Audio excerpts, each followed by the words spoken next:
it's Marky. Today I just wanted to tell you about this Kangaroo anti-fatigue comfort mat. So this is something that you could put anywhere you're like standing to have to do things. So my favorite things to do with it is put it in front of my kitchen sink or in my laundry room. I have a table in my laundry room where I fold clothes, so I am standing, and this really takes all of the pressure and really helps relieve your joints so there's not a lot of stress on them. It's super, super cushiony. There's this foam pad in the middle, so it's really, really nice on your joints. It also has a non-slip backing that's really, really durable. It doesn't get torn up, it doesn't slide around, it doesn't move.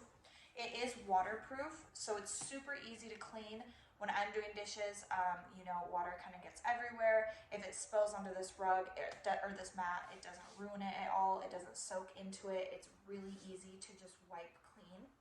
I've had my kids spill things on this and nothing's ever happened to it. It's held up really, really well. I just love it because I don't have to stand on the hard floors to do the things that I need to get done.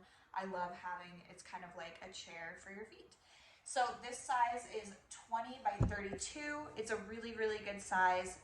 It's just been a great product for us. We really like it. I'm thinking of getting another one just so I don't have to move it around. But if you are looking for something like this that's going to help keep the stress and weight off of your joints, I would highly recommend you look into this one. So I hope this was helpful. Thank you.